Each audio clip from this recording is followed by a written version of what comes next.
Al ángel en la iglesia de Éfeso escríbele: sé tus obras y tu labor y tu paciencia. Y al ángel de la iglesia de Esmirna escríbele: conozco tu tribulación y tu miseria, pero tú eres rica. Hola, qué agradable es volverte a ver aquí, redescubriendo la Biblia. Hoy vamos a analizar una parte del mensaje a las 7 iglesias. Lo encontramos en el capítulo 2 de Apocalipsis. Nos introduciremos en la parte histórica de estos mensajes, porque no solamente fueron unos mensajes a las 7 iglesias como tal, literalmente hablando allí textualmente, a las iglesias que existían en ese momento, en la época en que Juan escribió el Apocalipsis, sino que también vamos a mirar cómo cubre el periodo de tiempo de estas iglesias. Un periodo de tiempo en el que es difícil a veces saber dónde empieza una y dónde termina la otra, porque se solapan unos con otros. Pero recordemos que también es un mensaje para nosotros, muy vivo y eficaz. Es un mensaje que está hoy plenamente identificado para su pueblo que ha recorrido toda esta época y que en este momento está esperando su pronta segunda venida. Hoy empezaremos entonces con el mensaje a la iglesia de Éfeso, el cual encontramos en Apocalipsis 2 del 1 al 7. Esta iglesia fue fundada por el apóstol Pablo en su tercer viaje misionero. Allí en Hechos 19 del 1 al 10 lo podemos observar. La iglesia de Éfeso creció rápidamente, llegando a ser un sólido centro de cristianismo antes del fin del primer siglo.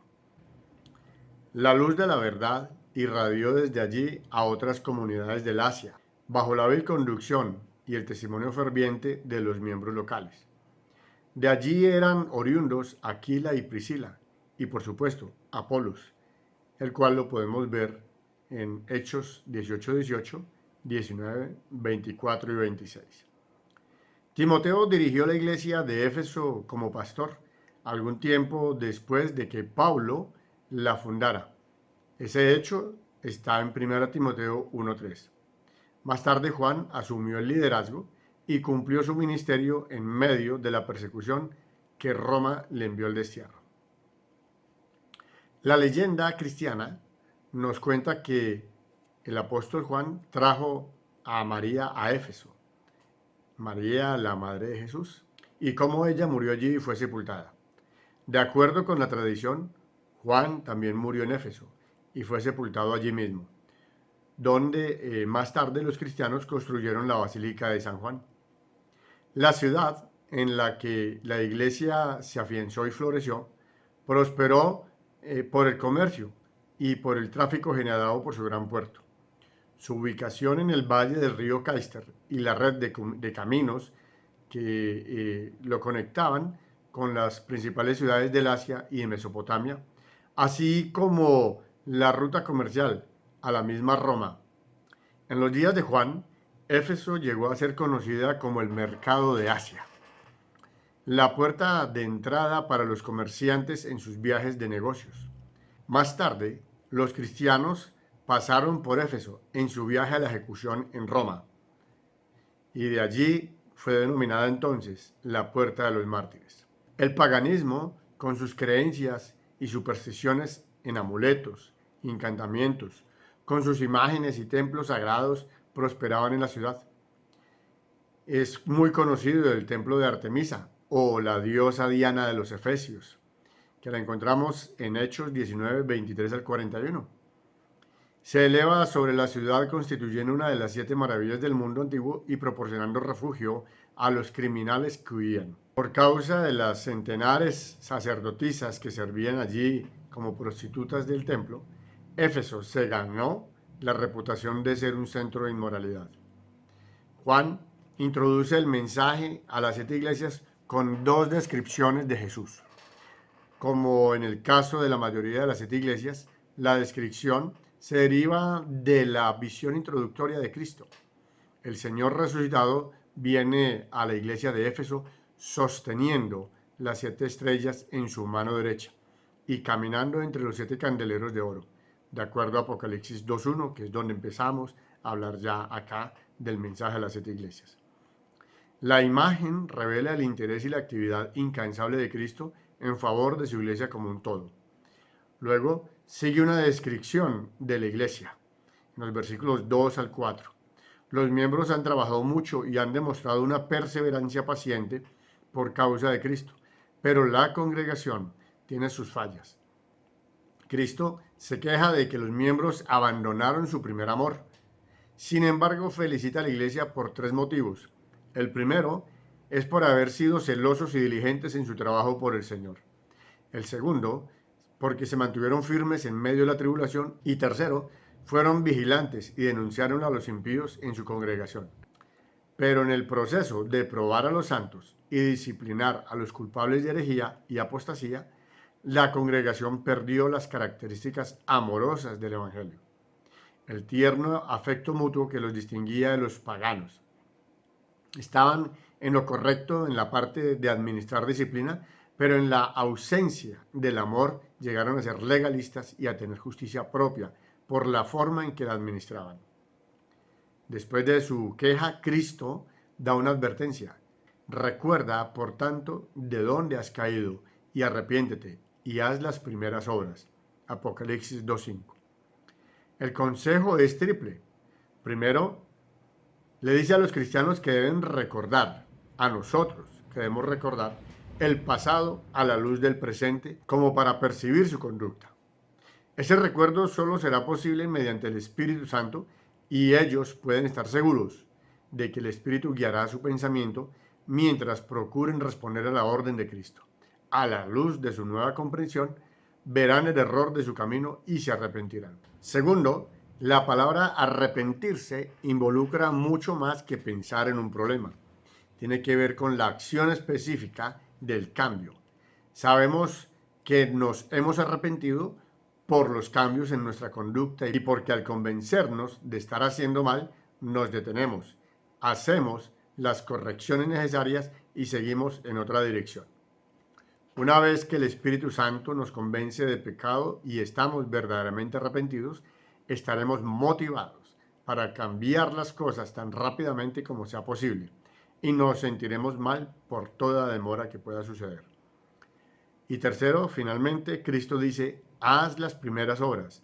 Los cristianos se han extraviado del sendero y Jesús quiere que regresemos y que comencemos de nuevo. El arrepentimiento consiste en cambiar la dirección y conduce a la renovación y al crecimiento. Si no hay un cambio de vida, no hay arrepentimiento. En el caso de que la iglesia no aceptara el consejo de todo corazón, Cristo les advierte, pues si no, vendré pronto a ti y te quitaré tu candelero de su lugar. En el versículo 5 del capítulo 2. Cuando no hay amor en el compañerismo, no puede haber luz en el mundo. Y con el tiempo la iglesia morirá y su testimonio desaparecerá de la comunidad. De este modo el Señor resucitado recuerda a los cristianos de Éfeso que es encomiable su oposición a las obras de los nicolaitas, es decir, a la gnosis.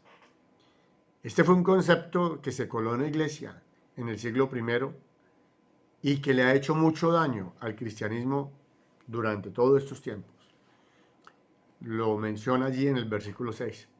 La iglesia de Éfeso fue vigilante en lo que se refiere a proteger el camino de la verdad, probando a los nuevos maestros y rechazando con firmeza las falsas doctrinas y las prácticas erradas.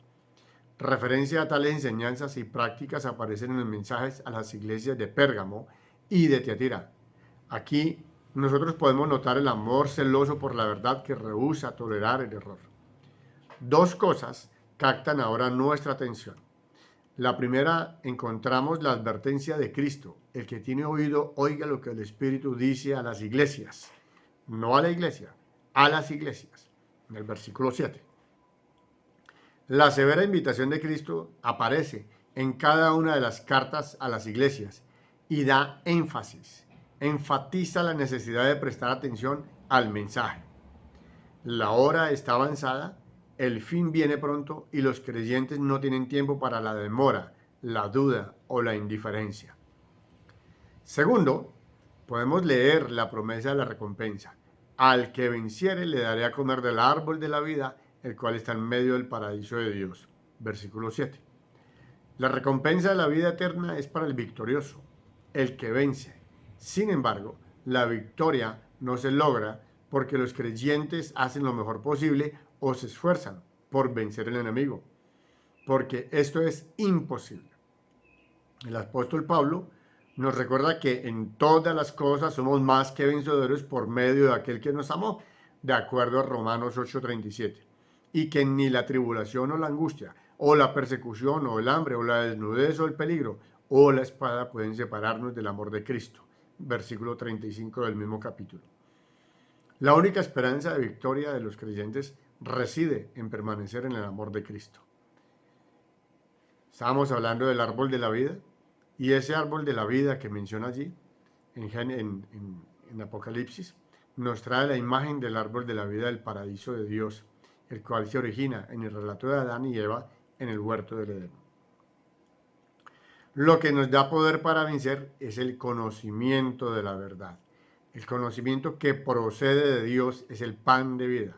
Las hojas del árbol de la vida son para la sanidad de las naciones. La corriente de vida espiritual estremece al alma al creer y practicar las palabras de Cristo. No es ningún otro conocimiento. El conocimiento espurio que produce la gnosis, que es la palabra griega para gnóstico, es lo que hace que el ser humano se crea mejor que Dios, o que puede llegar a ser igual a Dios por medio de prácticas que, entre otras cosas, son heréticas. Ahora vamos a analizar el mensaje de la iglesia de Esmirna, que lo encontramos ahí en Apocalipsis 2, del 8 al 11. Esmirna estaba situada en la costa oriental del mar Egeo, a unos 55 kilómetros al norte de Éfeso. Esmirna tenía un excelente puerto y seguía a Éfeso en exportaciones. Estaba ubicada al final del camino que cruzaba Lidia y Frígida. Esmirna llegó a ser una gran ciudad comercial y rival de Éfeso. Aunque no tenemos información acerca de la fundación de la iglesia de Esmirna, tenemos razones para creer que estaba bien organizada al fin del primer siglo. Dos características llaman particularmente nuestra atención al leer esta carta. La primera es que Cristo no ofrece ninguna reprensión a Esmirna, no hay advertencia, tampoco hay amenaza. Y la segunda, la iglesia estaba en ese momento en medio de una severa persecución.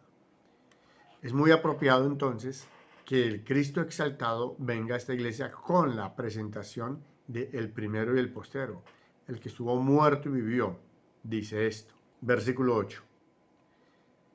Tomado de la visión inicial, la designación conforta a los cristianos que afrontan arrestos, juicios y posiblemente hasta la muerte. La gran necesidad de la iglesia es el ánimo, no porque los miembros estén a punto de abandonar a Cristo, sino por la bárbara crueldad e injusticia de la persecución que los acosaba en ese momento. Deberíamos notar 4 cosas acerca de la persecución en Esmirna, de acuerdo a los versículos 9 y 10 del capítulo 2. No nos perdamos en la lectura de la Biblia. Primero, Juan la llama cilicis, tribulación o aflicción en griego, con la idea de un peso demoledor. La iglesia en Esmirna se sentía pisoteada por el pesado talón de sus malvados opresores. Los cristianos de Esmirna representan la iglesia universal desde fines del primer siglo hasta el tiempo en que Constantino decidió tolerar todas las religiones, incluso el cristianismo, allá en el 313 después de Cristo. Fue un periodo señalado por persecuciones intermitentes y los comentadores lo llamaban apropiadamente la edad de los mártires. Segundo, los cristianos sufrieron la pobreza. En el griego original la palabra es togeia, denota indigencia total, pero en su precario estado empeoraba cuando las turbas paganas los atacaban sin aviso previo, entrando en sus casas y saqueando todos sus bienes. Cristo reconoce sus dificultades económicas y luego los consuela diciéndoles: yo conozco tu pobreza, pero tú eres rico. Esto nos recuerda las palabras del apóstol Santiago: ¿no ha elegido Dios a los pobres de este mundo para que sean ricos en la fe? Santiago 2:5. Y tercero, obviamente, los cristianos afrontaban calumnias, La población judía de Esmirna dirigía acusaciones injuriosas contra los creyentes. La palabra griega es blasfemia. El martirio de Policarpo, muy mencionado, menciona también la hostilidad de los judíos contra los cristianos. Con furia incontrolable, los judíos y los paganos denunciaron a Policarpo delante del procónsul y se unieron para buscar leña con el propósito de quemar al anciano cristiano. Ya rondaba los 92 años. Como en el caso del apóstol Pablo, el odio judío pudo haber surgido del éxito de los cristianos en ganar conversos de entre los gentiles que temían a Dios y que estaban en ese momento a punto de entrar al judaísmo. Ahora, estamos hablando del pasado, hay que entenderlo bien, el momento histórico, ¿ok? No podemos confundir las situaciones hoy día, eso yo quiero ser muy enfático. Nosotros nos debemos a los judíos, porque la Biblia dice que de los judíos viene la salvación. Y es un pueblo que obviamente nos ha traído a nosotros el conocimiento, los que adoramos a un Dios judío, los que adoramos a un Mesías judío y los que seguimos la palabra de Dios que hasta el día de hoy no ha dejado de ser judía. Juan describe a los opositores judíos como miembros de la sinagoga de Satanás. En hebreo, la palabra Satanás significa acusador o calumniador. Eso es lo que significa Satanás realmente. La palabra sinagoga, entonces, nos viene del griego y puede ser traducida como reunión o congregación. Mientras los calumniadores se llamaban judíos, en realidad no eran judíos. Y ese es el punto de la carta. Porque recordemos que Juan mismo era judío. Sus raíces eran judías. Sus padres eran judíos. Él conoció a Jesús siendo judío y murió siendo judío. Los malvados ataques de estas personas en ese momento contra la iglesia mostraban a quién realmente pertenecían.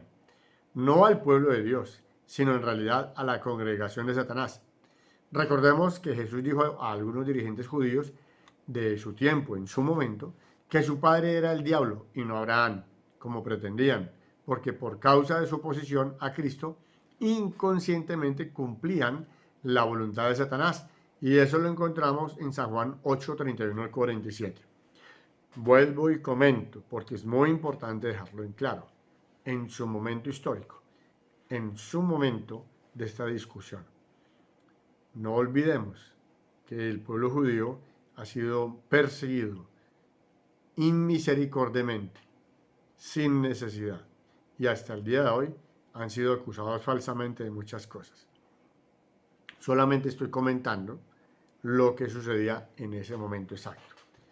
Pablo afirmó que ser un verdadero judío no es un asunto externo, sino que es una condición interna, dado que afecta el corazón. Romanos 2, 28 al 29 hace el comentario anterior. Los cristianos fueron acusados de ser caníbales, debido a que comían el cuerpo de Cristo y bebían su sangre. Nosotros sabemos a quién nos referimos, pero para ellos era un evento extraño. También los acusaron de reunirse para celebrar orgías, porque unos con otros eran hermanos. Y también los acusaron de dividir las familias, de promover el ateísmo, porque no usaban imágenes. Eso era ateísmo para ellos en ese momento. De ser desleales en lo político, porque no reconocían al César como Dios, y de ser incendiarios, porque predecían que el mundo terminaría en llamas, algo de lo cual obviamente Nerón se aprovechó.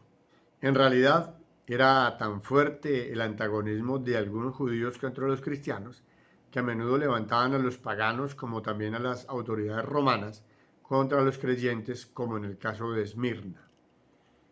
Y cuarto, que estamos viendo acá con referencia a esta iglesia, los cristianos fueron encarcelados.